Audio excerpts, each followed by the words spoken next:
devant Jésus, hein, c'est pas devant nous. Venez, venez.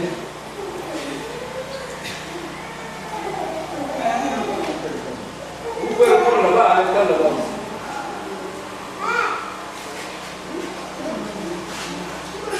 Apporte les bonnes œuvres. Elle témoigne même plus. Après avoir, bon, ça c'est la question, quand sont-elles exigées aux croyants? Les bonnes œuvres, après avoir compris les exigences de la vie chrétienne, les bonnes œuvres commencent, ou même à la repentance. Oui, oui. Voilà ce que le frère Kofi a dit. Bon, est-ce qu'il y a quelqu'un qui peut dire autre chose avant que le pasteur ne prenne la question? Il y a quelqu'un qui veut dire autre chose? Docteur, tu veux dire quelque chose? Frère, les assemblées, c'est ça? Vous pouvez dire quelque chose?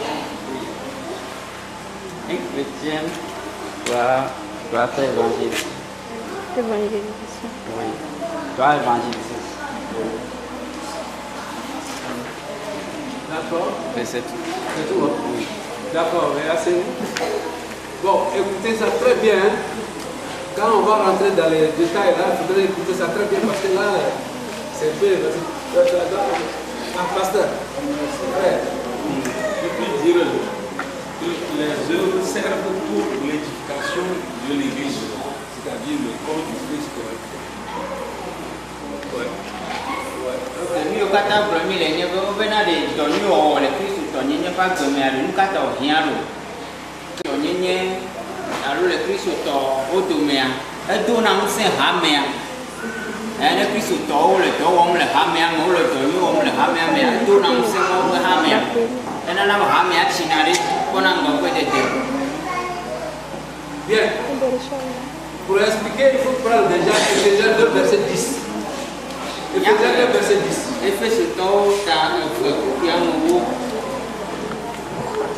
Son ouvrage, ayant été créé en Jésus-Christ pour de bonnes œuvres que Dieu a préparées d'avance, afin que nous les pratiquions. Amen. Amen. Alors la Bible dit, Dieu a préparé des bonnes œuvres que le croyant, le chrétien qui se convertit, il doit pratiquer.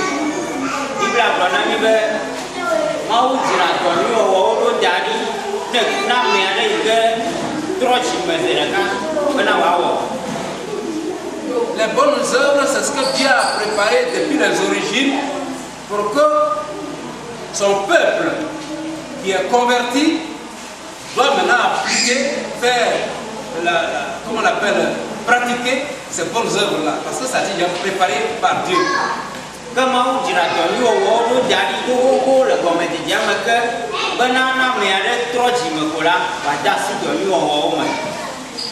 Donc, c'est dire que les bonnes œuvres ne se placent pas en amont du salut, c'est-à-dire avant le salut. Les bonnes œuvres ne seront pas la condition pour obtenir le salut. Les bonnes œuvres, c'est la suite du salut. C'est le salut. C'est-à-dire que là maintenant, on est prêt à faire les bonnes œuvres. C'est la conséquence du salut. C'est ça les bonnes œuvres.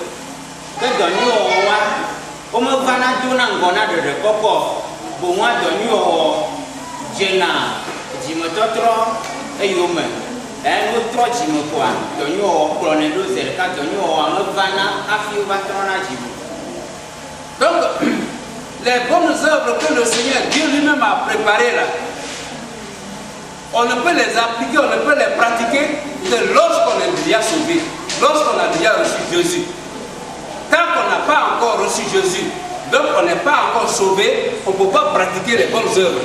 Le cas de Corneille, il faisait des bonnes œuvres, mais sans avoir confessé Jésus. Et l'ange lui dit, le Seigneur voit tout ce que tu fais, appelle l'apôtre Pierre, il va t'annoncer Jésus. Tant que tu n'as pas annoncé Jésus, confessé Jésus, ce que tu fais là, Dieu ne regarde pas ça. Donc les bonnes œuvres doivent être pratiquées par ceux qui sont déjà sauvés. Que Donu Owa, et Jenna, la meilleure que Port de Dia, pas comme. Non, mais elle m'a pas Yesu, elle pas de Yokata ou moi, la maman le comme avec Donu, non. Quand la fille m'a vu, non, avec Donu Owa, elle avait des bouquins de Yesu, ma bébé, pour toi, pour les bêtes de là, ne voit. Ou de Yokata, le mouse, Donu, le mot pour moi. Donu, moi, et que moi, tu l'as dit, n'a comme tu me fait. Par conséquent, celui qui a déjà reçu Jésus dans son cœur véritablement, qui est un chrétien véritable, et Dieu lui dit maintenant que tu es sauvé, tu es devenu un membre du royaume de Dieu. Dans notre royaume ici, tout le monde doit marcher bien, faire maintenant les bonnes œuvres, faire tout ce qui plaît à Dieu maintenant, parce que tu es un enfant de la maison. Tant que tu n'es pas devenu enfant de la maison, on ne peut pas te demander de faire les choses de la maison de Dieu. Alléluia. Que Amen si que n'y Christ au tombeau, Amen que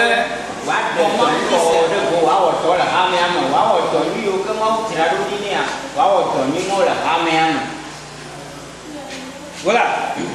Donc, celui qui a reçu Jésus et qui est donc un chrétien, un élu de Dieu véritable, et maintenant à qui Dieu demande de faire de bonnes œuvres, marcher bien, faire de bonnes choses, avoir une vie exemplaire, celui qui mène cette vie-là, exemplaire-là, alors il va s'attendre à ce qu'on appelle la récompense. Donc on fait les bonnes œuvres pour recevoir la récompense au paradis. Même sur la terre, on reçoit les récompenses. Dès qu'on fait les bonnes œuvres, qu'on a une vie exemplaire, on reçoit les récompenses. Et celui qui est chrétien, qui n'arrive pas à faire de bonnes œuvres, parce que ça existe. Ceux qui sont des chrétiens qui n'arrivent pas à faire de bonnes œuvres, ceux-là, ils vont perdre la récompense qu'ils allaient recevoir au paradis. Ils perdent la récompense. Alors là, je vous donne les versets maintenant. Ceux qui font les bonnes œuvres, qui reçoivent la récompense, c'est écrit dans 1 Corinthiens 3, verset 14. 12. Somme 58, verset 11. Ça, c'est la récompense que reçoit celui qui a une vie exemplaire. Un chrétien qui a une vie exemplaire. Bon, un chrétien, malheureusement, qui n'arrive pas à faire de bonnes œuvres, celui-là, il perd la récompense au paradis. Donc, c'est 1 Corinthiens 3, verset 15. Il sera sauvé, mais comme au travers du feu. Alléluia. Vous voyez, dans la Bible, il y a des exemples comme ça. Hein? Ceux qui n'ont pas fait de bonnes œuvres avant de mourir, il y en a. Il y a Moïse. Moïse a sorti le peuple d'Israël de l'Égypte. Ils sont arrivés dans le désert. Et ils avaient soif. Ils ont demandé à Moïse, vous suivez ça très bien parce que ça va vous éclairer. Hein, ce que j'ai dit là. Et suivez ça très bien. Moïse, les Juifs lui ont demandé, donne-nous de l'eau, on a soif. Moïse va devant le Seigneur, il me demande de l'eau, hein, qu'est-ce qu'il va faire?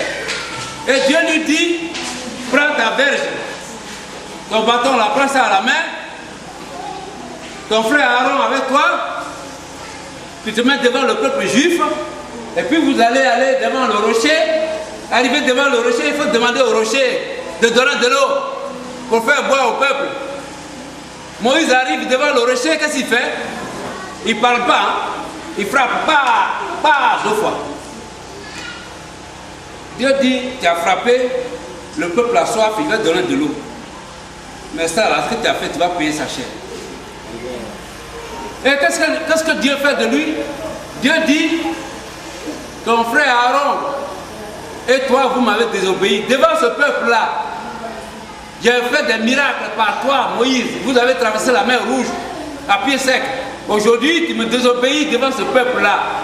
Toi et Aaron, vous allez payer sa chair, vous allez mourir. Prends ton frère Aaron avec son fils Éléazar et puis montez sur la montagne. Arrivé là-bas, tu le dépouilles, comment on l'appelle? Comment on l'appelle? Aaron de son vêtement, de ses vêtements ecclésiastiques. Il donne ça à son fils Éléazar. Et puis lui, il meurt là, vous allez descendre partir. Et Moïse a fait ça. Aaron est resté sur la montagne, il est mort. Et puis Moïse est descendu avec Éléazar. Arrivé en bas de la montagne, les Juifs ont vu que Aaron n'était pas là, ils ont pleuré Aaron pendant 30 jours. Alléluia. Bon, le tour de Moïse arrive. Dieu dit, Moïse, tu m'as désobéi, lève-toi, on va partir. Moïse va avec Dieu. Comme Dieu, il est esprit, on ne peut pas le voir. Donc c'est Moïse seul qui monte sur la montagne. Arrivé sur la montagne, Dieu dit, voilà, le pays que tu vois là-bas qui brille, là, c'est Canaan. Tu n'arriveras pas là-bas. Tu m'as désobéi, tu vas rester sur la montagne ici. La Bible dit, Moïse, le serviteur de Dieu, mourut là, sur l'ordre de Dieu. Il est mort sur la montagne de Moab. Moïse est mort là. Il n'a pas eu de sépulcre. La tombe là qu'on fabrique là, et puis on dit on met l'homme dedans là. Moïse n'a pas eu ça. Dieu dit qu'il n'a pas de tombe. Il est vraiment là. Mais Dieu sait ce qu'il a fait, il n'a pas eu de tombe. Mais pour dire que Moïse est mort sur la désobéissance de Dieu. Celui qui parlait avec Dieu bouche à bouche là. Il est mort sur la désobéissance de Dieu. Il ne perd pas le salut. Il ne perd pas la vie éternelle. Moïse, ce qu'il perd là, c'est la récompense. C'est la récompense, c'est 1 Corinthiens 3, verset 15. C'est la récompense qu'il perd. Mais il ne perd pas le salut. On va arriver tout à l'heure dessus. Comment on ne perd pas le salut? Je vais vous expliquer ça. Alléluia. Amen. Que Christ autant.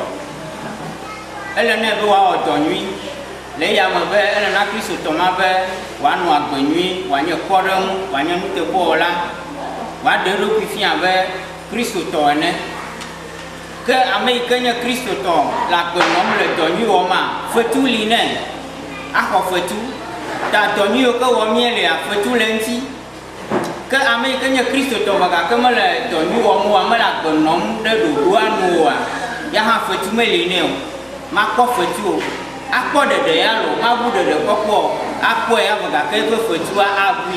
Donc, vous devez saisir pour dire qu'on ne perd pas le salut de l'âme. La vie éternelle, on ne la perd pas.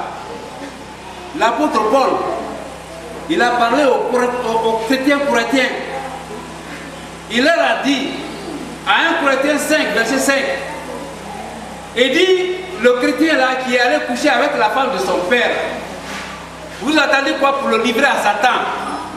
Pour la destruction de son corps, de sa chair, afin que son esprit soit sauvé le jour du Seigneur. Il faut le livrer à Satan. Priez pour que celui-là il meure. L'apôtre Paul dit, priez pour qu'il meure. De même que Dieu a dit à Moïse, tu vas mourir.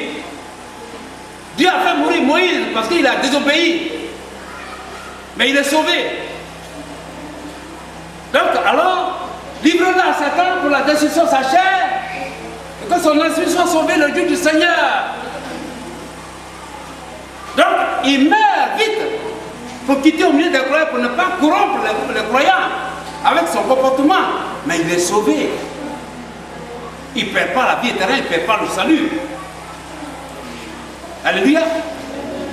Alléluia. Alléluia. Que lui n'est qu'à le problème, il y avait un animal qui est venu au pays, il y a un quoi de ma voix. Elle va aller le maman, elle est le maman, à mère, plus que toi, elle est toi son.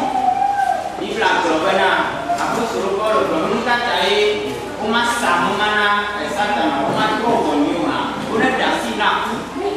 Oui, allez-y. Depuis ça dit bien.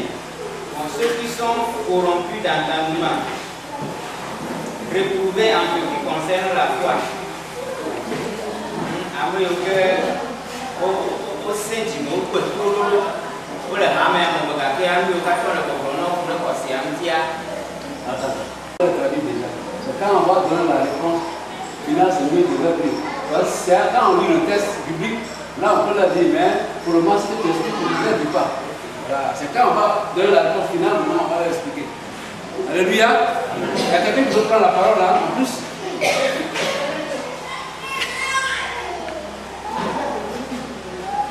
On est sur le point très capital, hein? Vous voulez parler? Les points très capitaux, hein, si vous voulez dire. La Bible a dit, pourtant le Christ reviendra se manifester. il y aura des faux, des tremblements de terre, des accidents, etc. Tout le monde va se dire, où se trouve le Dieu que nous croyons? Nous a-t-il abandonnés? Mais quand le Christ sera sur terre, il écrasera nos ennemis, il jugera. Merci.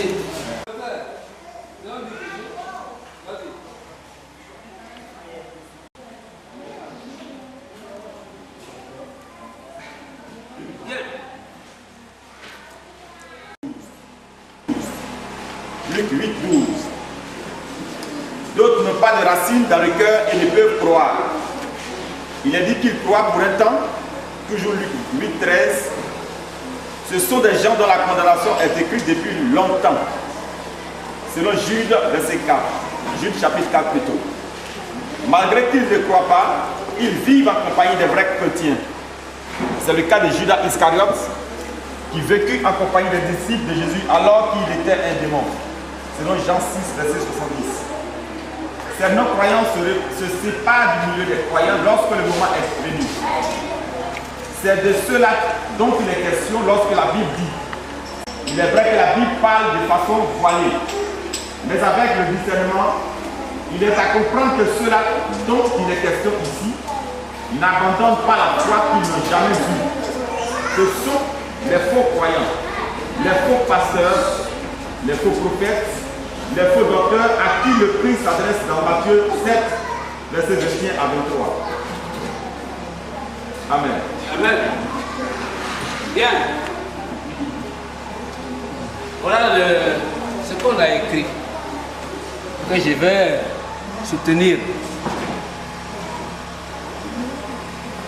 Le texte nous fait savoir que l'Esprit dit expressement dans les derniers temps, beaucoup abandonneront la foi.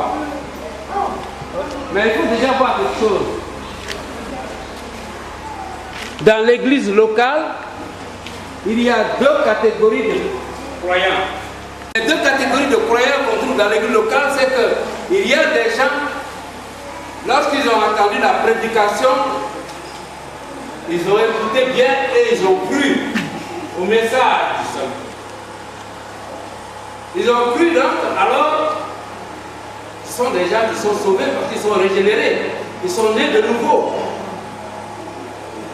Donc, ceux-là, ce sont les enfants de Dieu. Et ces enfants de Dieu sont là, dans la maison de Dieu. Mais à côté, il y a d'autres personnes qui ont écouté aussi la prédication, mais qui n'ont pas cru. Mais qui sont au milieu des croyants quand même, des vrais croyants quand même. Mais ils n'ont pas cru. Mais pourquoi ils n'ont pas cru? Parce qu'au moment où ils écoutaient la parole de Dieu, la prédication, le diable, qui est toujours en train de détruire les desseins de Dieu, alors il a mis la main dans leur cœur pour sortir la parole de Dieu qui est tombée sur leur cœur pour les empêcher de croire. Luc 8, verset 12. Il y a une autre catégorie de personnes qui sont là aussi. Ils n'ont pas de racines, la Bible dit, ils n'ont pas de racines dans le cœur. Donc la parole de Dieu qui tombe sur leur cœur, elle flotte.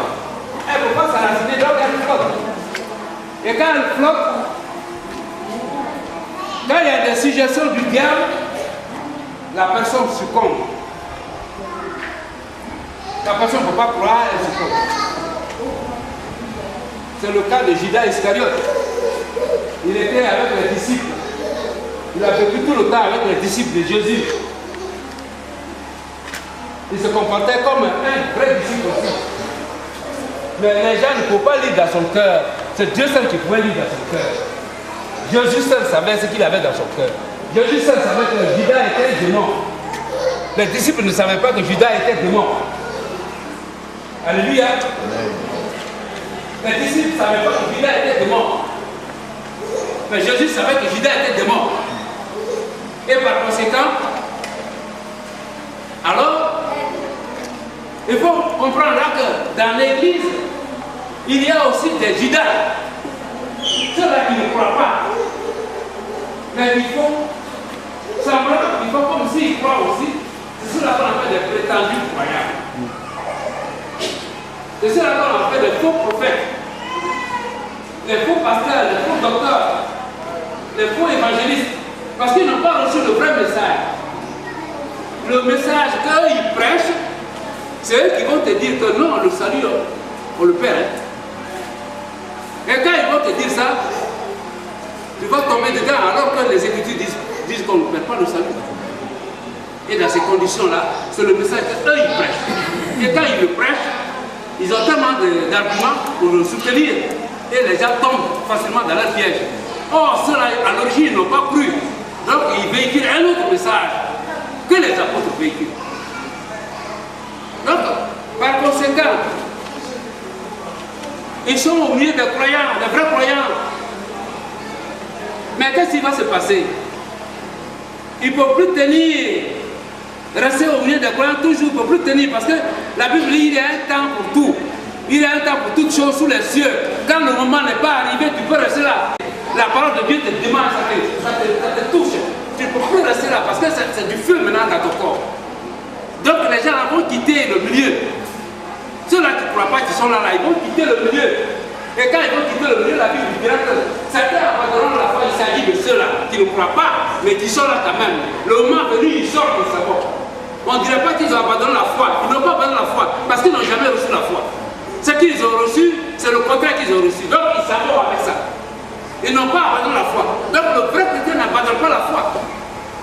Celui qui n'avait pas cru, qui était au milieu des croyants, c'est celui-là qui part. Alléluia. Alléluia. Amen. Alléluia. Amen. Voilà le message. Le vrai chrétien ne perd pas le salut. Pourquoi? Il y a un pourquoi dedans. Celui qui a reçu Jésus-Christ, il a l'Esprit de Dieu. Il est scellé du Saint-Esprit. Éphésiens 1, verset 13. Et le Saint-Esprit qu'il a reçu, Jésus dit, je vous enverrai le Consolateur, l'Esprit Saint, qui va demeurer sur vous éternellement. Jacques 14, 16. Vous pouvez le lire.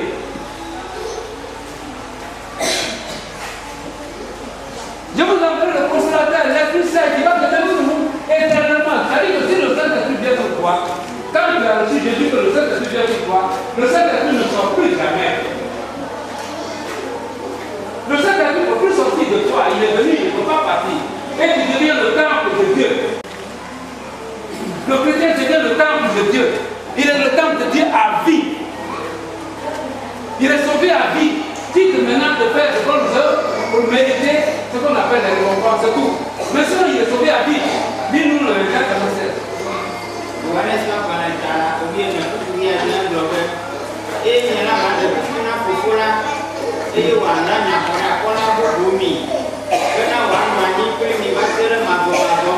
Amen. Amen. Jean 14, 16. Oui. Et moi je prie le Père. Oui.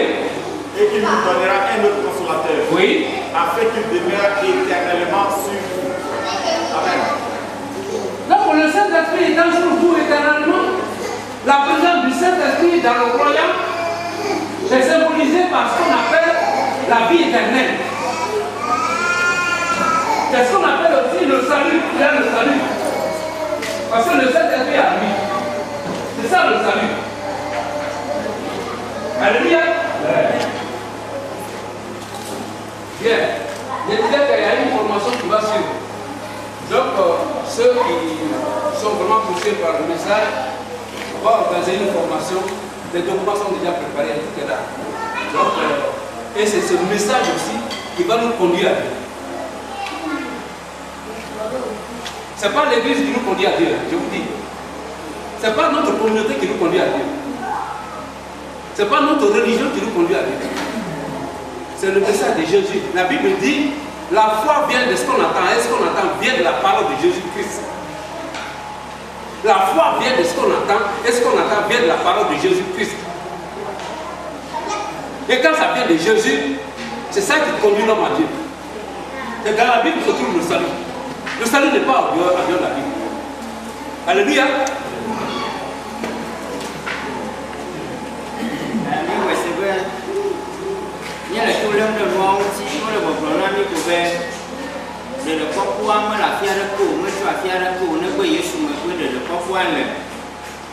le susu ya ta ni ma tu ma bu de koko ame ke tro ji me nya te pe o Yesu nya te pe de mo bo ko pe le mo kwa e nye be Yesu to do ngbe be ya cho nya fara ko la ma na mi wa no mi a ko ide ma fo me e ya nye akpe ma fo pe Jesu le mi am ta ame yo ke promo le Bible ma be wa ba de me gbe da cho ko si a ko a wa we nya me yo ke o me tro ji mi an to ma do ko gbe da mo do me ko e la fe le mo ko ha me ama ha chu chu le fo ame yo ke se ma u nya yo kwe o kwe te do o la ko no mu de nu a ko ho le o nye Kristo to a do bio ame yo ke o se ma u nya ko ga kia enu ijro wa ya ko o mo le o ho le wo do mo to re ke nye Juda Iscariot ame ke te Yesu asi ya ha bero ha ko yo wo e ile to trome ta le be nya nye Kristo to a do bio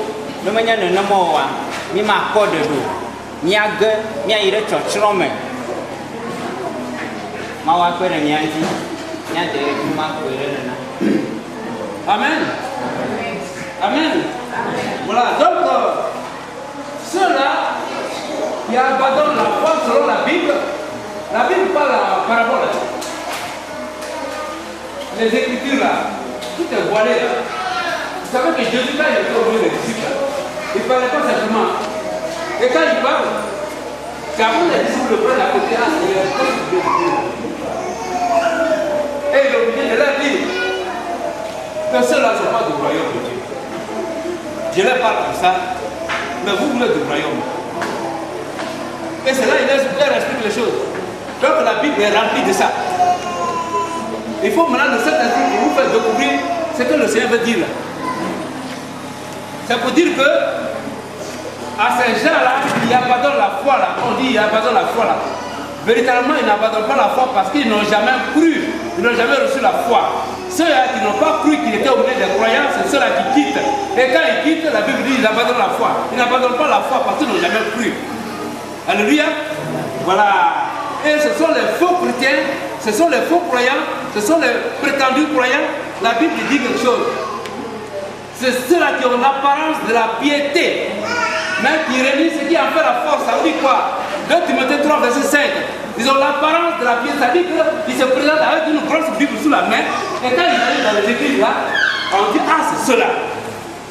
C'est ceux-là, les grands. Les prédicateurs, les grands, c'est eux. Ils ont une grosse Bible sous la main. Là vous voyez. Mais ils ont un autre message. Ce n'est pas le même message que nous on prêche là. Mais la Bible dit quelque chose. En Matthieu 7, verset 21 et 23, il faut le lire. Hein? Allons-y. Matthieu 7, verset 21. Matthieu, tu as dit que tu blagues encore. Ah, blague encore. Obamanya amasia masile boblo na mbana apoto ayire dipo fi arukola mo negba amasile fofonye sile dipo la kolo no mo mla kuyi. Amen. Matthieu 7, verset 1. Oui. Ceux qui me disent Seigneur, Seigneur. Écoutez bien. Ceux qui me disent Seigneur, Seigneur. Oui. N'entreront pas tous dans le royaume des cieux. Voilà. Mais c'est lui la seule qui fait la volonté de mon Père, qui est dans les cieux.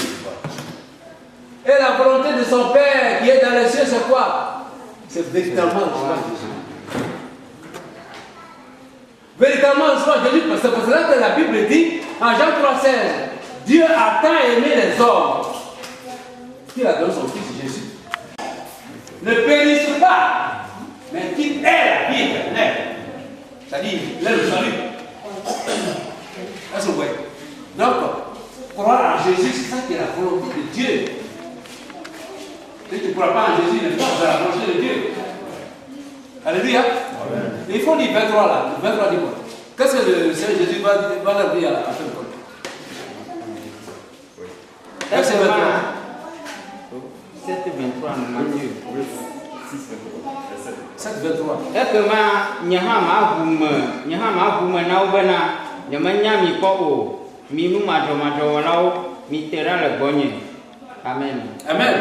Matthieu 7, 23. Oui. Alors je leur dirai ouvertement. Voilà. Je ne vous ai jamais connu. Oui. Retirez-vous de moi. Oui. Vous qui commettez l'iniquité. L'iniquité. Amen. Mais il s'agit de quoi? Il s'agit des gens aussi qui tiennent des communautés. Ils sont responsables des communautés. Et ils annoncent la parole de Dieu. Mais la parole de Dieu qu'ils annoncent, ce n'est pas ce que les apôtres ont annoncé. Donc eux, ils annoncent autre chose. Et Jésus dit, je ne vous ai pas connu. Parce que ce n'est pas ce que je vous ai donné là que vous annoncez. Vous passez à côté, vous n'avez pas reçu d'abord la foi. Mais pourquoi tout cela arrive? Parce que Jude 4 dit, leur condamnation a été signée depuis longtemps. Jude 4, ce sont les enfants du diable. Depuis longtemps, leur condamnation est signée. C'est à eux que Dieu, le diable vient, il enlève la parole dans leur cœur. Il ne peut pas enlever la parole dans le cœur d'un élu de Dieu, c'est pas vrai, il ne peut pas. Le diable ne peut pas. Mais dans le cœur d'un enfant du diable, il peut facilement mettre la main dedans pour sortir la parole, pour ne pas qu'il croie. Alléluia. Alléluia. Il ne peut pas mettre la main dans le cœur d'un élu de Dieu. C'est pas vrai. Jude 4, lisez Jude 4.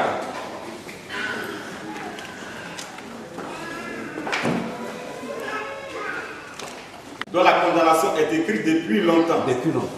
Des impies. Voilà. Qui changent la grâce de leur Dieu voilà. en dissolution. Voilà. Et qui réunit notre seul Maître et Seigneur Jésus-Christ. Alléluia. Alléluia. Alléluia. Vous voyez ça? Donc, bon, on va avancer parce que je crois que les détails, même si vous voulez les détails, venez en formation. Parce que c'est la vraie parole qui sauve l'homme. Je répète ça. Ce n'est pas notre église qui nous sauve. Ce n'est pas notre communauté qui nous sauve. C'est la vraie parole qui sauve l'homme. C'est qui est là? Bon.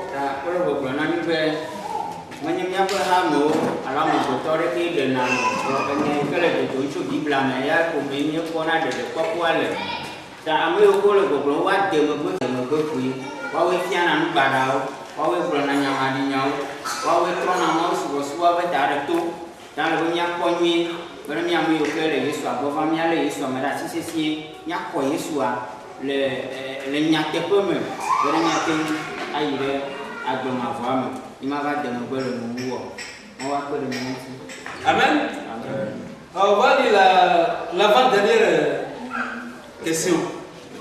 L'avant-dernière question, c'est F, Nicolas. Après, on tombera sur la dernière question.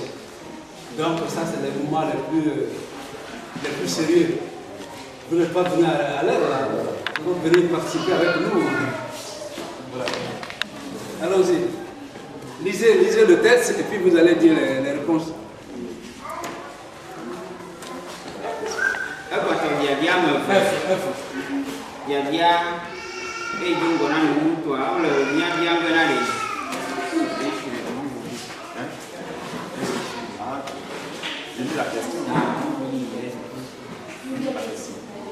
C'est bon? Oui, F, on dit qu'il était possible que ceux qui ont eu part au Saint-Esprit, oui, et qui sont tombés soient encore renouvelés et amenés à la repentance. C'est bien. Selon Hébreux 6, 4 à 6.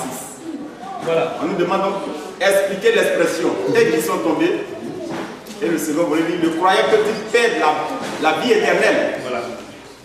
Voilà. Voilà la situation, voilà la question qui a été posée. Je ne sais pas si tout le monde a répondu à ça. Bon, il y a quelqu'un qui veut prendre la parole, certainement qui connaît un peu ça, un peu. Il va nous dire un peu ce qu'il pense. La sœur, tu as une idée de ça? Bon. Il y a quelqu'un qui veut parler? L'assemblée.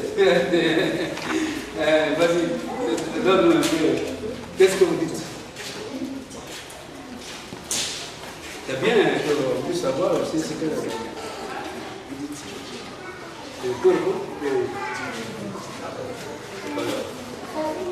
Perdre la vie éternelle, car Lorsqu'on est sauvé, c'est une fois pour toutes.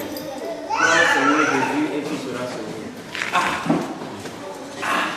Mais donne-nous des points d'appui pour qu'on soit accroché.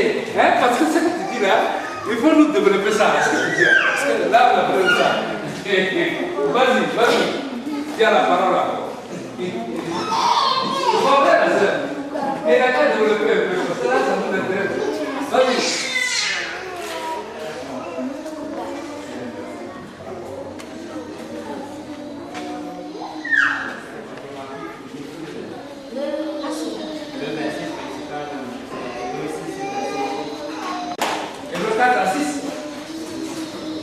Ah, mais c'est ce que tu vas expliquer, tu vas l'expliquer par le moment.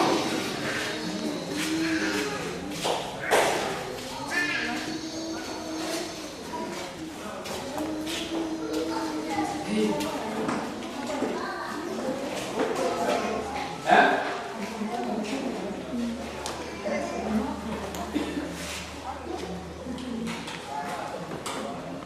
On prépare au don du Saint-Esprit. Oui? Ceux qui ont collaboré au ministère dans l'église. Oui? Ceux-là encore, lorsque ceux-là retournent encore, abandonnent la foi, abandonnent le Dieu vivant, retournent, c'est ce que j'ai dit, retournent dans l'idolâtrie. Oui, oui. Mais la Bible dit que tout péché peut être pardonné, mais celui pardon. Celui qui change maintenant l'image du Dieu invisible, l'a remplacé par des statues. Oui. Celui qui est retourné maintenant dans l'idolâtrie, celui-là, il a vraiment, il ne peut pas être pardonné. Il est difficile à celui-là de revenir encore dans la foi. D'accord. Merci. Véritablement, Père, la foi, là, c'est ce côté-là qui m'intéresse surtout. Parce que ce que vous dites, nous, on va admettre ça, mais il faut qu'on ait un point d'appui sur lequel on se base pour avancer. Alléluia.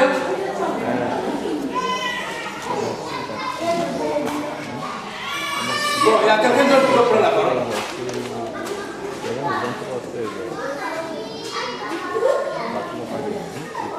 Non, merci. Jean 16 aussi est bien placé. Oui, Jean 3,16.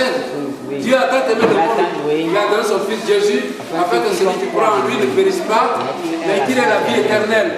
Bon, ça on le sait, mais est-ce qu'il y a une clé pour verrouiller, pour ne même pas que la vie éternelle, là, ça quitte dans la mer? Est-ce qu'il n'y a pas de clé pour verrouiller ça? C'est ça qui importe.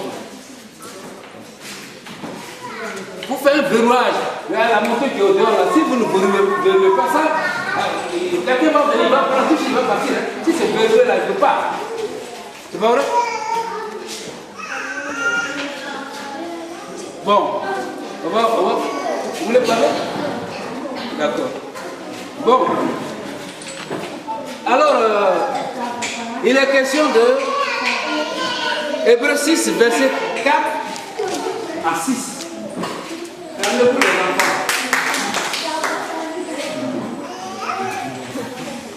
Hébreux 6, verset 4 à 6. Vous me répétez le texte là. Je le lis un peu.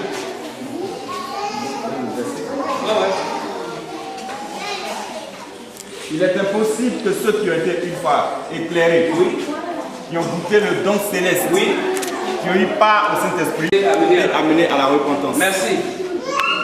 Bon, je vous donne une image très simple. L'image de Judas Iscariote. Judas Iscariote, c'était un disciple de Jésus. Ils étaient 12. Judas faisait partie de ceux-là. Judas a été toujours regardé par les autres comme un vrai disciple. Sauf Jésus seul qui était Dieu et homme, celui qui lisait dans le cœur de Judas, donc il savait que Judas était démon. Mais les autres disciples le prenaient pour elle. Mais Judas, donc, il a suivi les miracles que Jésus a posés. Il a reçu le don céleste avec Jésus. a eu part au Saint-Esprit. En tout cas, il a vu tout ce que Jésus a fait. Qu'est-ce qu'il lui restait encore? Il a vu tout. Mais la Bible dit que lui, il était un démon. Malgré tout ça, il était démon.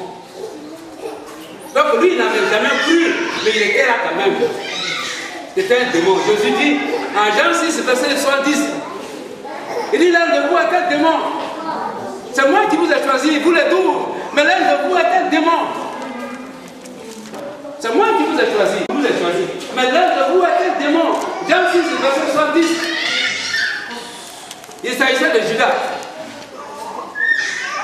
Est-ce que vous voyez? Mais cependant, Judas a suivi tout ce que Jésus a fait. Mais comment ça se fait que Judas est trouvé le démon au milieu des vrais croyants? Donc, Judas n'a pas cru. La Bible dit dans Luc 8, verset 13. Ils n'ont pas de racines dans leur cœur. La parole est tombée sur leur cœur. Elle a flotté.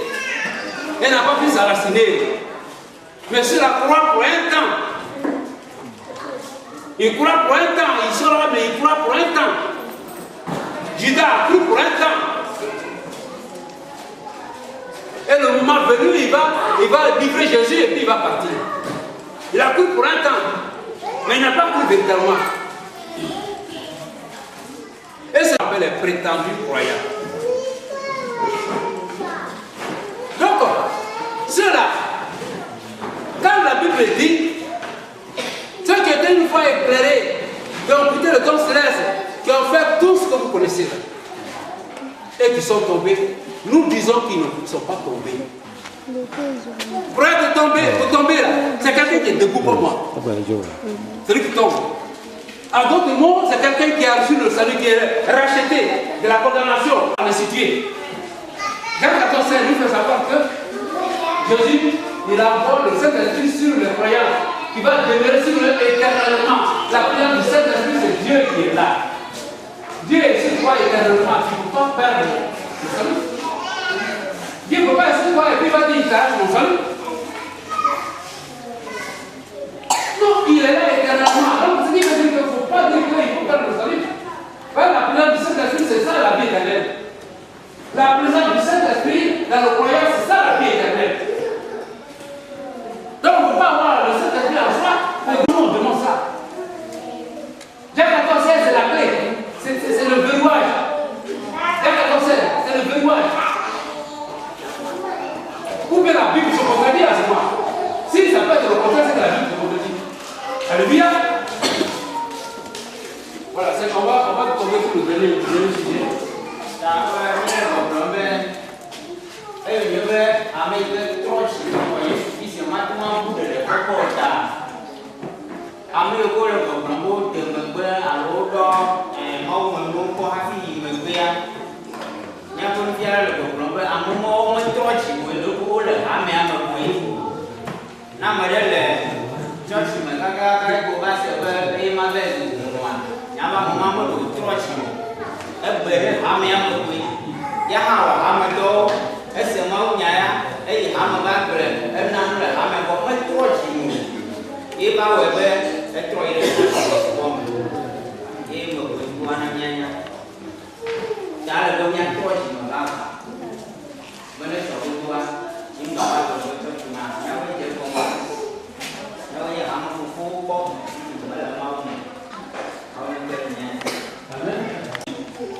Parce que je peux l'expliquer comme ça.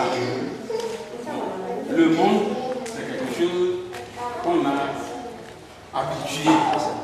Mais quitter le monde pour aller avec Jésus, d'autres ont donné des excuses. Et Jésus a dit, vous ne pouvez pas me suivre si vous n'abandonnez pas ces choses. Donc, c'est abandonner le monde, c'est suivre Jésus. Et abandonner le monde aussi, c'est quelque chose qu'on fait avec conviction, avec violence. Donc, c'est ce que...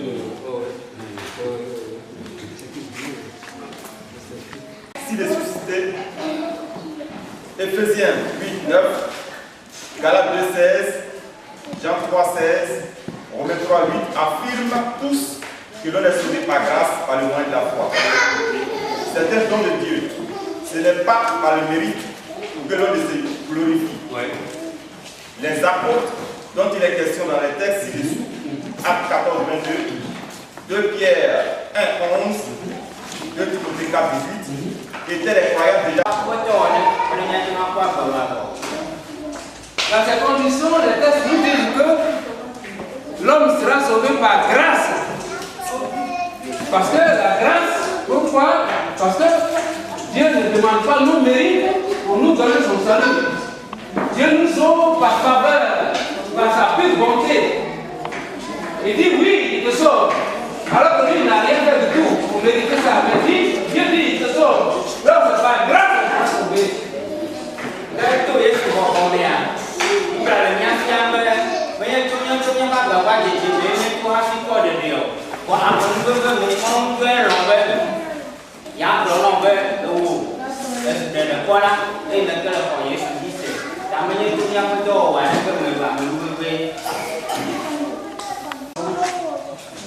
Mais surtout, ce qui est mon souci à moi, à nous,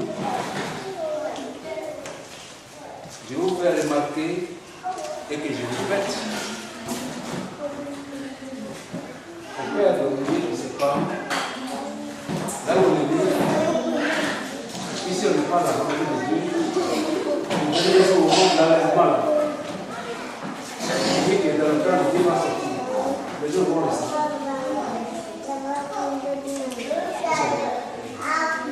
Celui qui est le plan de Dieu, dans le plan de Dieu. Au moment de l'enlèvement, vous voyez un peu, je vous donne l'image de l'enlèvement. Un aimant, c'est un aimant, c'est pas un gros aimant, mais très puissant cette fois-ci là. C'est pas un aimant pour dans les machins là. Les machins, comment on appelle ça? Mais un gros aimant. Quand ce sera le moment de l'enlèvement, il va venir planer sur la tête des gens en fait. Il est quelque part là-bas. Mais les élus, les régénérés, les de nouveau qui sont dans la parole de vérité là, ils seront appuyés comme ça. Chacun va se coller directement à l'aimant qui a haut. Peu importe l'église, ce n'est pas l'église qui compte, ce n'est pas le nom de l'église, ce n'est pas la communauté qui compte. Mais est-ce que véritablement c'est un Jésus dans ton cœur? C'est tout. C'est pas ça que je veux. Je veux que vous soyez aussi de la même façon que nous on est là. Pourquoi je dis qu'il y a des enseignements, il y a des enseignements. Lui, il va tenir ça. Ceux qui veulent être formés. Parce que c'est le seul enseignement sur lequel on peut former les gens. Parce que tout le monde connaît la Bible. On peut lire la Bible comme on veut. Mais les gens ont des études énormes pour lire la Bible. Il faut lire la Bible. Mais le salut là, c'est ça qu'il faut enseigner. Recevez tout ce que Dieu a préparé. En partant d'ici, que vous partiez changés. Les inquiétudes qui étaient dans l'esprit de chacun, que ces inquiétudes puissent disparaître. Les inquiétudes, que ce soit effacé par le Saint-Esprit pour mettre à la place la vérité. Si vous êtes vacillé, vous pouvez lire.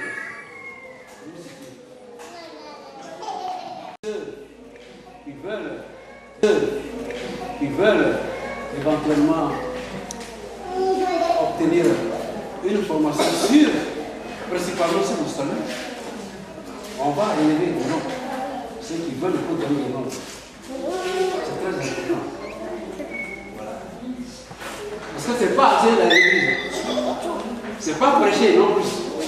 C'est par révélation, ça y est là. Pourquoi je vous dis là, c'est la révélation, c'est pas. Je n'ai pas eu ça à l'école de théologie. Là, il était à parler avec moi, je ne parle pas. Ce que je vous dis là, ça vient de l'Esprit de Dieu. Pas du monde. Voilà. Donc, je vous remercie surtout de votre attention. Et vous êtes maintenant libre de pouvoir faire le chemin aussi avec nous. Si vous voulez faire le chemin avec nous, il va prendre des notes. Ceux qui veulent s'exprimer, donner leur machin. On peut prendre les fiches pour relever leur nom. Vous pouvez dire déjà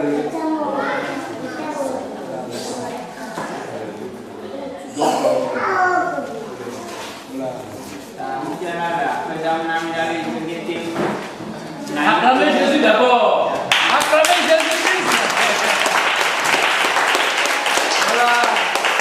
Le Seigneur Jésus est présent, il faut qu'on l'acclame. C'est pas moi qui faut acclamer.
Bonsoir donc bien-aimés. Moi c'est donc le frère Léo. Nous venons juste à peine, n'est-ce pas, de présenter, n'est-ce pas, notre forum, un forum évangélique qui porte, n'est-ce pas, sur le salut de l'âme. Et donc ce forum a eu pour titre le salut de l'âme et ses implications. Comment être sauvé? Comment peut-on être sauvé? Est-ce que le chrétien peut-il perdre son salut? Donc c'est ce sur quoi donc apporter le forum. Je t'aime si mon adoration, je t'adore, oh Jésus, oh yeah, c'est mon adoration, à toi, oh Papa. Tu ne changes jamais, Jésus, tu ne changes jamais. Tu ne changes jamais, mon Jésus, tu...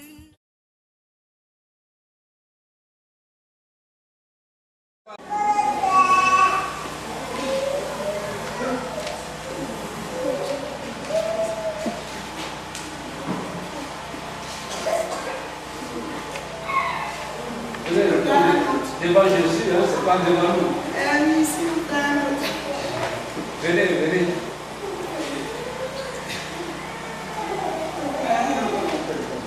Vous pouvez prendre là-bas, hein, là-bas.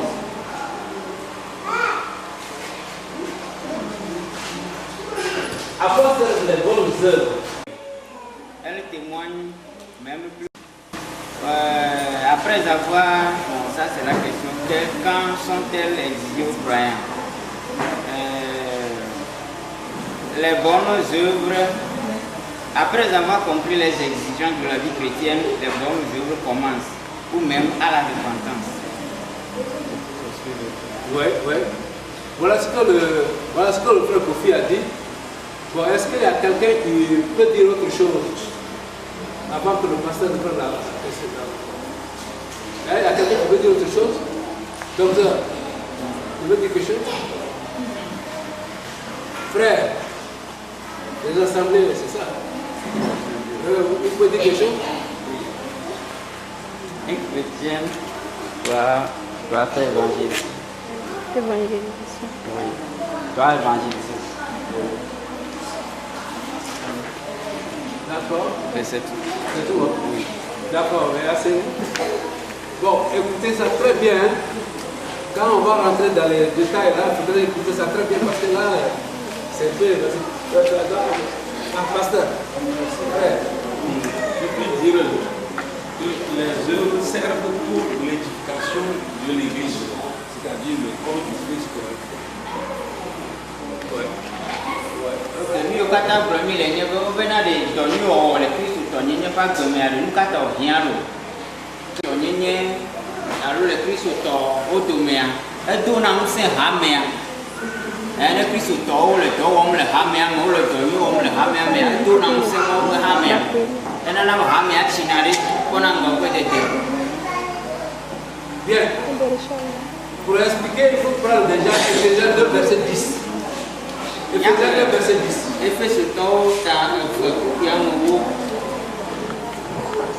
Son ouvrage, ayant été créé en Jésus-Christ pour de bonnes œuvres que Dieu a préparées d'avance, afin que nous les pratiquions. Amen. Amen. Alors la Bible dit, Dieu a préparé des bonnes œuvres que le croyant, le chrétien qui se convertit, il doit pratiquer.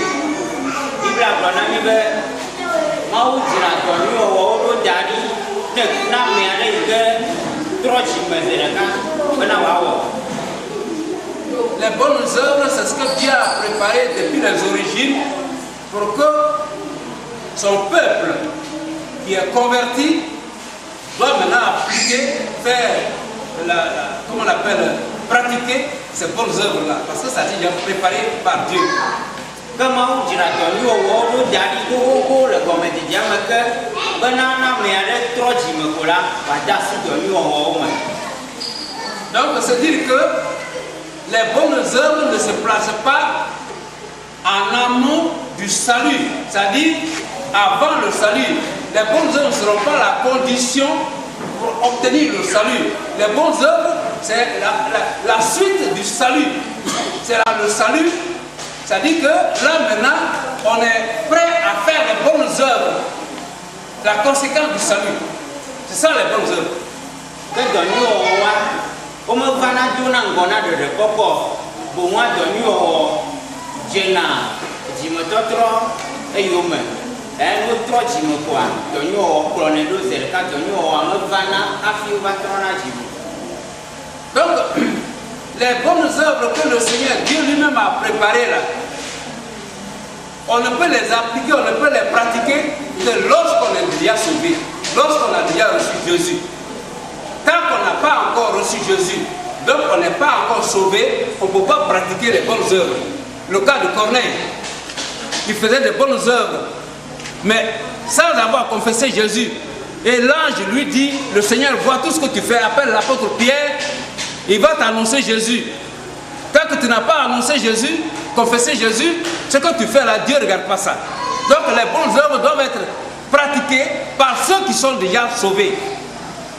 que dɔnni wɔwɔa edze na gɔme le ame yiwo ke kpɔ ɖeɖea ƒe agbeme na ame aɖe mexɔ Yesu wɔa eƒe dɔ yiwo katã wɔm wole amewo mele kpɔm abe dɔnyui nene o ke hafi ma woabui na woƒe dɔnyui wɔwɔ ya ele be gbe ke ne ʋu Yesu ma be eƒe aƒetɔ kple eƒe ɖela nene koa wo dɔ yiwo katã le wɔwɔ ma wo su dɔnyui le Mawu ƒe ŋkume dɔnyui ma yi ke Mawu dzra ɖo ɖi na xoxoxo tso gɔmedzedzia me ke. Par conséquent, celui qui a déjà reçu Jésus dans son cœur véritablement, qui est un chrétien véritable, et Dieu lui dit maintenant que tu es sauvé, tu es devenu un membre du royaume de Dieu. Dans notre royaume ici, tout le monde doit marcher bien, faire maintenant les bonnes œuvres, faire tout ce qui plaît à Dieu maintenant, parce que tu es un enfant de la maison.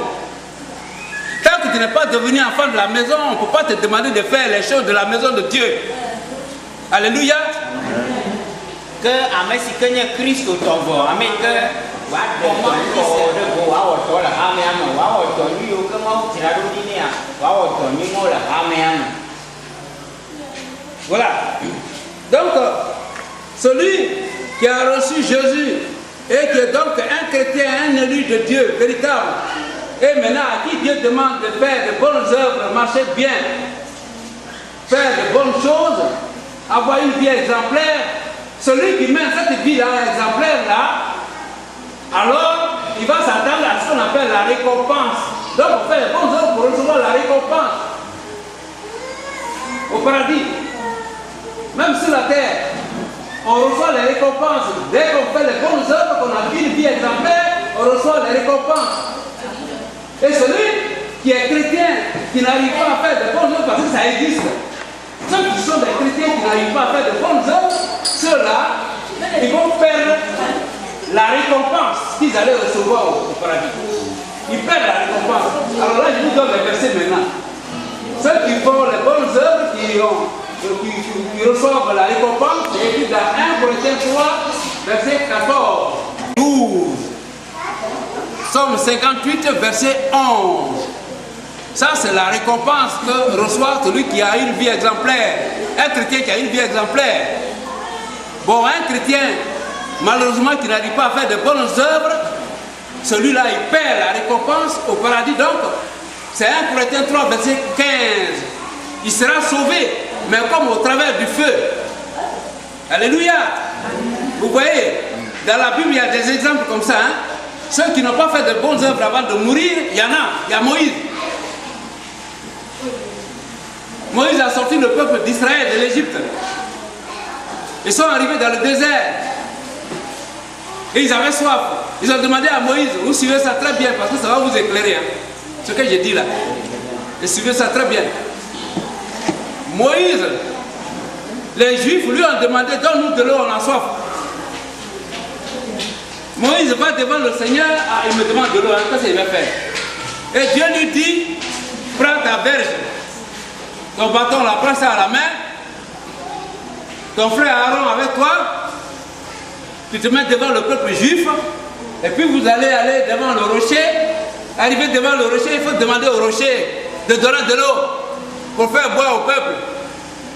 Moïse arrive devant le rocher, qu'est-ce qu'il fait? Il ne parle pas, hein? Il frappe pas 2 fois. Dieu dit, tu as frappé, le peuple a soif, il va donner de l'eau. Mais ça, là, ce que tu as fait, tu vas payer sa chair. Et qu'est-ce que Dieu fait de lui? Dieu dit, ton frère Aaron et toi, vous m'avez désobéi. Devant ce peuple-là, j'ai fait des miracles par toi, Moïse. Vous avez traversé la mer Rouge à pied sec. Aujourd'hui, tu me désobéis devant ce peuple-là.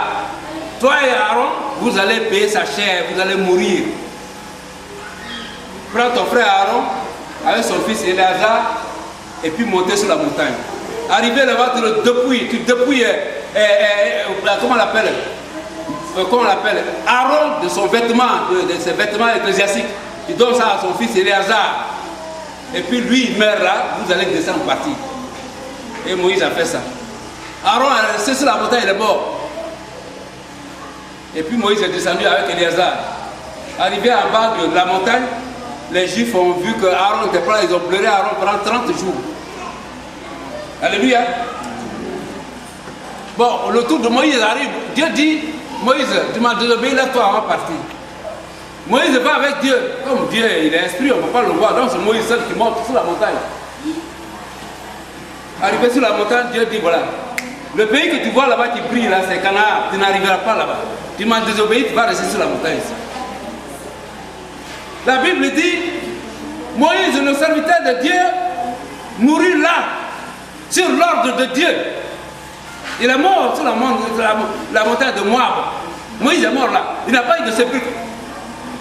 La tombe là qu'on fabrique là, et puis on dit on met l'homme dedans là. Moïse n'a pas eu ça. Dieu dit qu'il n'a pas de tombe. Il est mort là. Mais Dieu sait ce qu'il a fait, il n'a pas eu de tombe. Mais pour dire que Moïse est mort sur la désobéissance de Dieu. Celui qui parlait avec Dieu bouche à bouche là. Il est mort sur la désobéissance de Dieu. Il ne perd pas le salut. Il ne perd pas la vie éternelle. Moïse, ce qu'il perd là, c'est la récompense. C'est la récompense, c'est 1 Corinthiens 3, verset 15. C'est la récompense qu'il perd. Mais il ne perd pas le salut. On va arriver tout à l'heure dessus. Comment on ne perd pas le salut? Je vais vous expliquer ça. Alléluia. Amen. Non mais elle est Christ autant.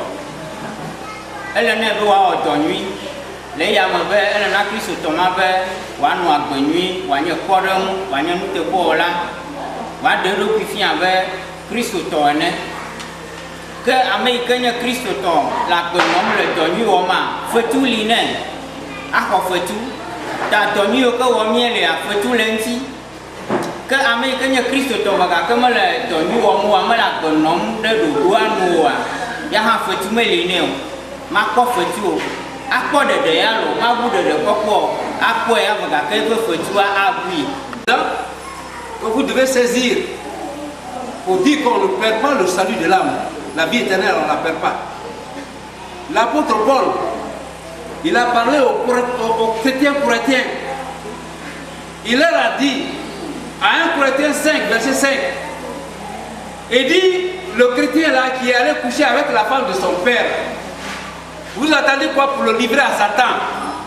Pour la destruction de son corps, de sa chair, afin que son esprit soit sauvé le jour du Seigneur. Il faut le livrer à Satan. Priez pour que celui-là il meure. L'apôtre Paul dit, priez pour qu'il meure. De même que Dieu a dit à Moïse, tu vas mourir. Dieu a fait mourir Moïse parce qu'il a désobéi. Mais il est sauvé. Donc alors, livre-le à Satan pour la destruction de sa chair. Et que son esprit soit sauvé le jour du Seigneur. Donc, il meurt vite pour quitter au milieu des croyants, pour ne pas corrompre les croyants avec son comportement. Mais il est sauvé. Il ne perd pas la vie éternelle, il ne perd pas le salut. Alléluia.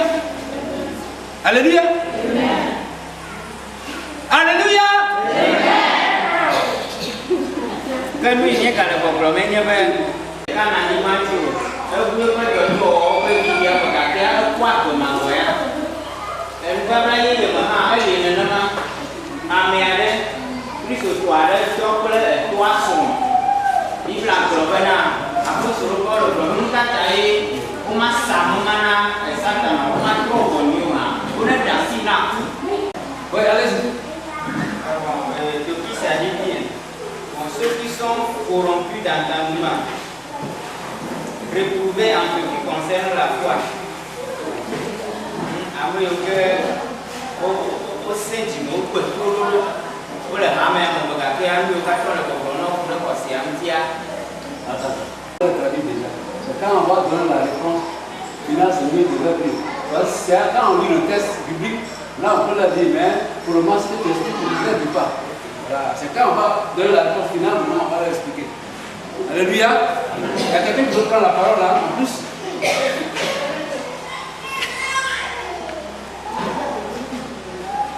On est sur le point très capital, hein? Vous voulez parler? Le point très capitaux, hein, si vous voulez dire. La Bible a dit, quand le Christ reviendra, se serait manifesté. il y aura des faux, des tremblements de terre, des accidents, etc. Tout le monde va se dire, où se trouve le Dieu que nous croyons? Nous a-t-il abandonnés? Mais quand le Christ sera sur terre, il écrasera nos ennemis, il jugera. Merci.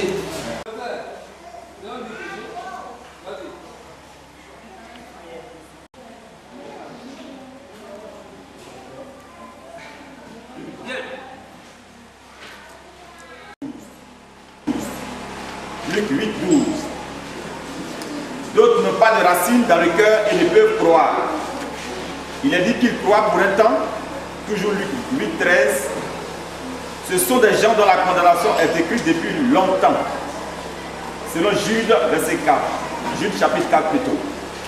Malgré qu'ils ne croient pas, ils vivent en compagnie des vrais chrétiens. C'est le cas de Judas Iscariote, qui vécut en compagnie des disciples de Jésus alors qu'il était un démon. Selon Jean 6, verset 70. Ces non-croyants se séparent du milieu des croyants lorsque le moment est venu. C'est de cela dont il est question lorsque la Bible dit. Il est vrai que la Bible parle de façon voilée, mais avec le discernement, il est à comprendre que ceux-là dont il est question ici n'abandonnent pas la foi qu'ils n'ont jamais vue. Ce sont les faux croyants, les faux pasteurs, les faux prophètes, les faux docteurs à qui le Christ s'adresse dans Matthieu 7, verset 21 à 23. Amen. Amen. Bien. Voilà ce qu'on a écrit, que je vais soutenir. Le texte nous fait savoir que l'Esprit dit expressement dans les derniers temps, beaucoup abandonneront la foi. Mais il faut déjà voir quelque chose. Dans l'église locale, il y a deux catégories de croyants. Les deux catégories de croyants qu'on trouve dans l'église locale, c'est qu'il y a des gens, lorsqu'ils ont entendu la prédication, ils ont écouté bien et ils ont cru au message du Seigneur. Ils ont cru donc, alors, ce sont des gens qui sont sauvés parce qu'ils sont régénérés, ils sont nés de nouveau. Donc, ceux-là, ce sont les enfants de Dieu. Et ces enfants de Dieu sont là, dans la maison de Dieu. Mais à côté, il y a d'autres personnes qui ont écouté aussi la prédication, mais qui n'ont pas cru. Mais qui sont au milieu des croyants quand même, des vrais croyants quand même. Mais ils n'ont pas cru. Mais pourquoi ils n'ont pas cru? Parce qu'au moment où ils écoutaient la parole de Dieu, la prédication, le diable, qui est toujours en train de détruire les desseins de Dieu, alors il a mis la main dans leur cœur pour sortir la parole de Dieu qui est tombée sur leur cœur pour les empêcher de croire. Luc 8, verset 12.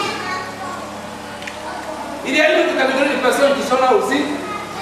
Ils n'ont pas de racines, la Bible dit, ils n'ont pas de racines dans le cœur. Donc la parole de Dieu qui tombe sur leur cœur, elle flotte. Elle ne peut pas s'enraciner, donc elle flotte. Et quand elle flotte, quand il y a des suggestions du diable, la personne succombe. La personne ne peut pas croire, elle succombe. C'est le cas de Judas Iscariote. Il était avec les disciples. Il a vécu tout le temps avec les disciples de Jésus. Il se comportait comme un vrai disciple aussi. Mais les gens ne pouvaient pas lire dans son cœur. C'est Dieu seul qui pouvait lire dans son cœur. Jésus seul savait ce qu'il avait dans son cœur. Jésus seul savait que Judas était un démon. Les disciples ne savaient pas que Judas était démon. Alléluia.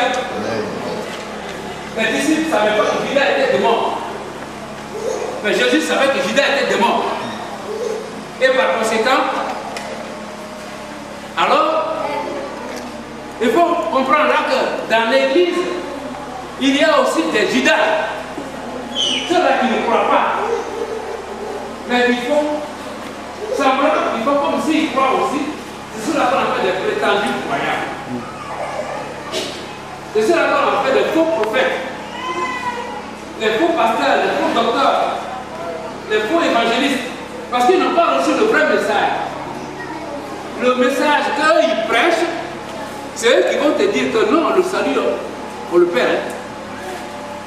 Et quand ils vont te dire ça, tu vas tomber dedans alors que les Écritures disent qu'on ne perd pas le salut. Et dans ces conditions-là, c'est le message qu'eux ils prêchent. Et quand ils le prêchent, ils ont tellement d'arguments pour le soutenir.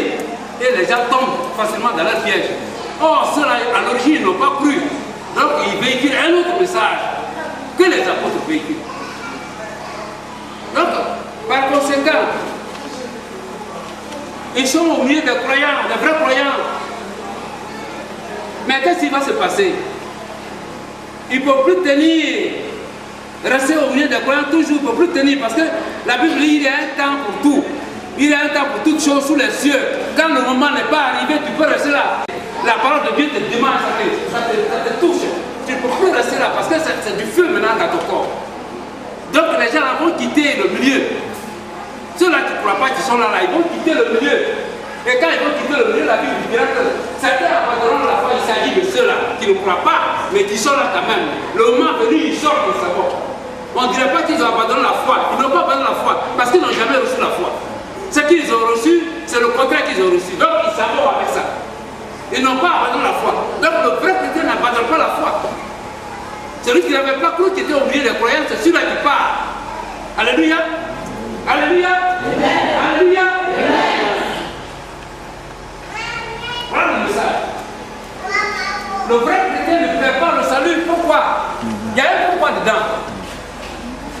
Celui qui a reçu Jésus-Christ, il a l'Esprit de Dieu.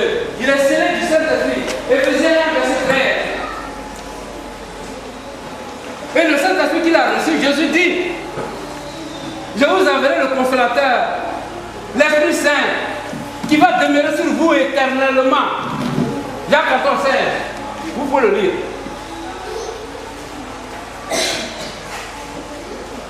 Je vous enverrai le Consolateur, l'Esprit Saint, qui va demeurer sur vous éternellement. C'est-à-dire que si le Saint-Esprit vient sur toi, quand tu as reçu Jésus, que le Saint-Esprit vient sur toi, le Saint-Esprit ne sort plus jamais.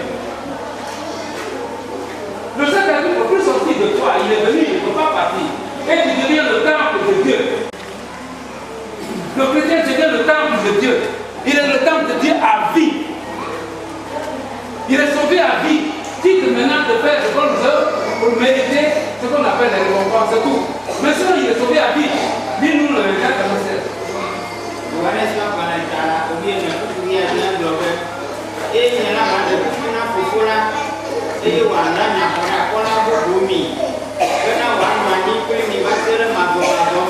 Amen. Amen. Jean 14, 16. Oui. Et moi je prie le Père. Oui. Et il nous donnera un autre consolateur. Oui. Afin qu'il demeure éternellement sur vous. Amen. Donc le Saint-Esprit étant sur vous éternellement, la présence du Saint-Esprit dans le croyant est symbolisée par ce qu'on appelle la vie éternelle. C'est ce qu'on appelle aussi le salut. Il y a le salut. Parce que le Saint-Esprit a vie. C'est ça le salut. Alléluia. Bien. Je disais qu'il y a une formation qui va suivre. Donc, ceux qui sont vraiment poussés par le message, on va organiser une formation. Les documents sont déjà préparés, tout est là. Donc, et c'est ce message aussi qui va nous conduire à Dieu. Ce n'est pas l'église qui nous conduit à Dieu, je vous dis. Ce n'est pas notre communauté qui nous conduit à Dieu. Ce n'est pas notre religion qui nous conduit à Dieu. C'est le message de Jésus. La Bible dit, la foi vient de ce qu'on entend, et ce qu'on entend vient de la parole de Jésus-Christ. La foi vient de ce qu'on entend, et ce qu'on entend vient de la parole de Jésus-Christ. Et quand ça vient de Jésus, c'est ça qui conduit l'homme à Dieu. Et dans la Bible se trouve le salut. Le salut n'est pas en dehors de la Bible. Alléluia.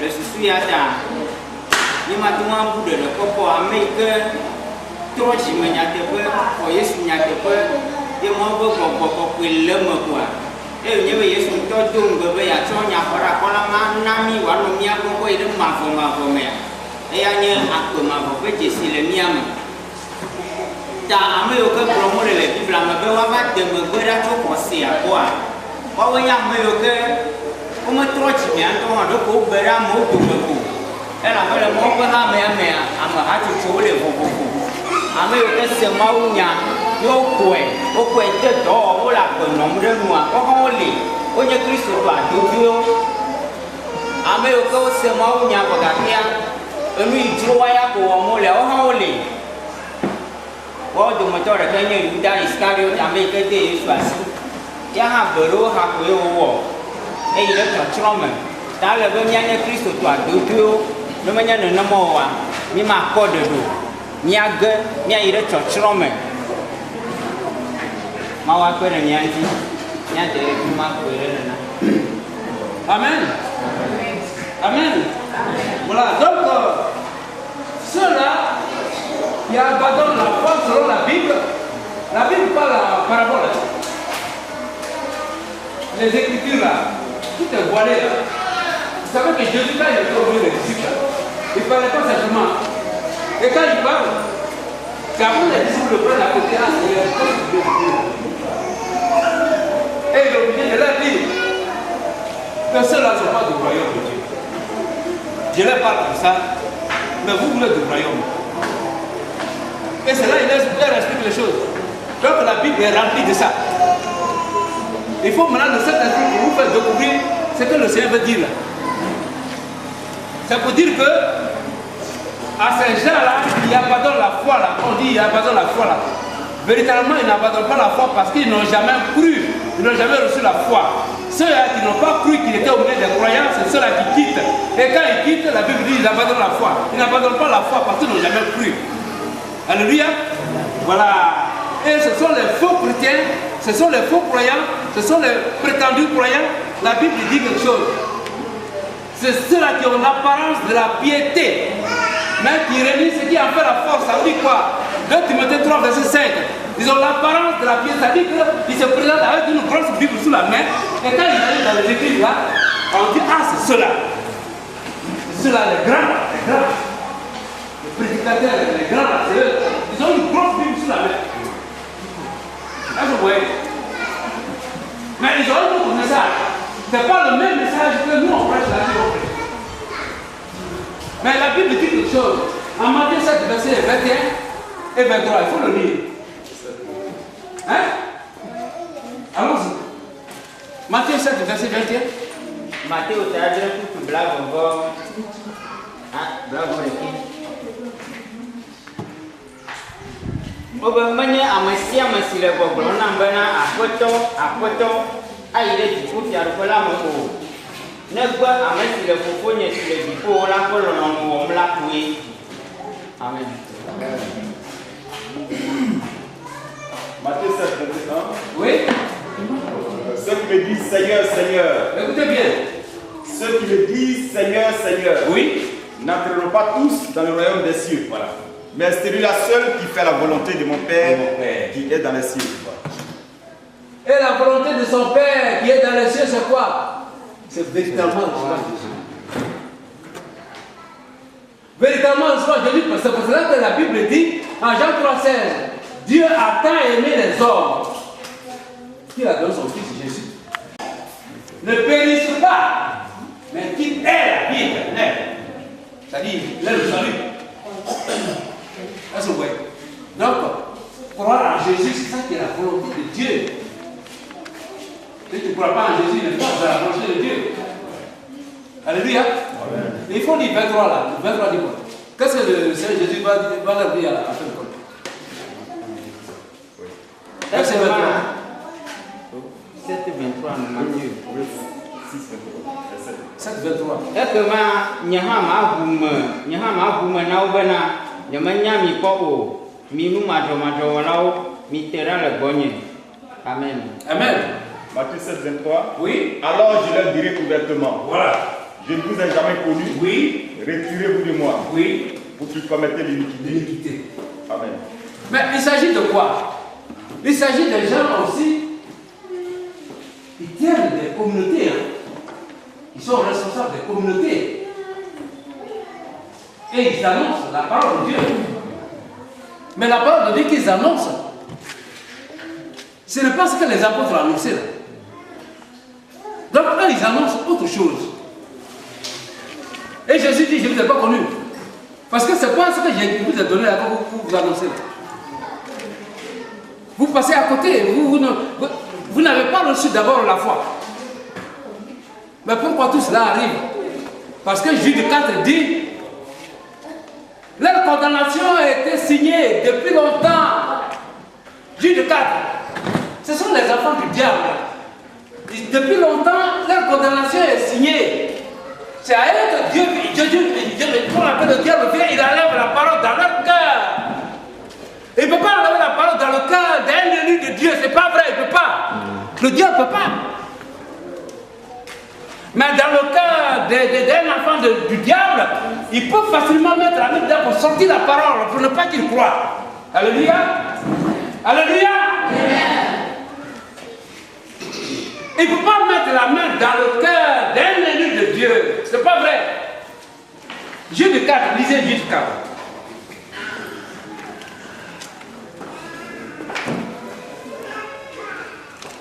Dont la condamnation est écrite depuis longtemps. Depuis longtemps. Des impies. Voilà. Qui changent la grâce de notre Dieu voilà. en dissolution. Voilà. Et qui réunit notre seul Maître et Seigneur Jésus-Christ. Alléluia. Alléluia. Alléluia. Vous voyez ça? Donc, bon, on va avancer parce que je crois que les détails, même si vous voulez les détails, venez en formation. Parce que c'est la vraie parole qui sauve l'homme. Je répète ça. Ce n'est pas notre église qui nous sauve. Ce n'est pas notre communauté qui nous sauve. C'est la vraie parole qui sauve l'homme. C'est qui est là? Bon.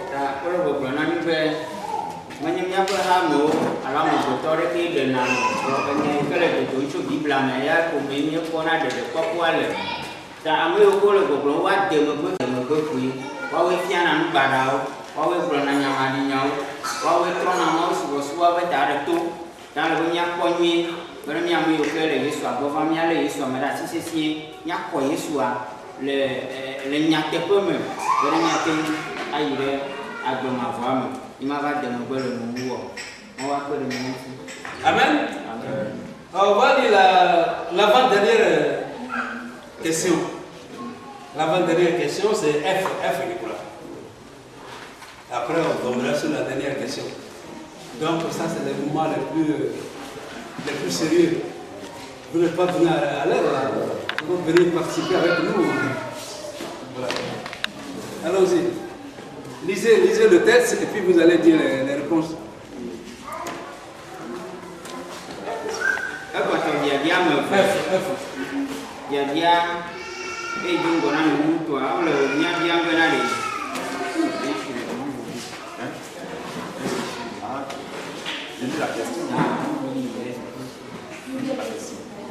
C'est bon? Oui, F, on dit qu'il était possible que ceux qui ont eu part au Saint-Esprit, oui, et qui sont tombés soient encore renouvelés et amenés à la repentance. C'est bien. Selon Hébreux 6, 4 à 6. Voilà. On nous demande donc d'expliquer l'expression et qui sont tombés. Et le second volet dit, le croyant peut-il perdre la vie éternelle? Voilà. Voilà. Voilà la situation, voilà la question qui a été posée. Je ne sais pas si tout le monde a répondu à ça. Bon, il y a quelqu'un qui veut prendre la parole, certainement qui connaît un peu ça, il va nous dire un peu ce qu'il pense. La sœur, tu as une idée de ça? Bon, il y a quelqu'un qui veut parler? L'assemblée. Vas-y, donne-nous un peu. Qu'est-ce que vous dites?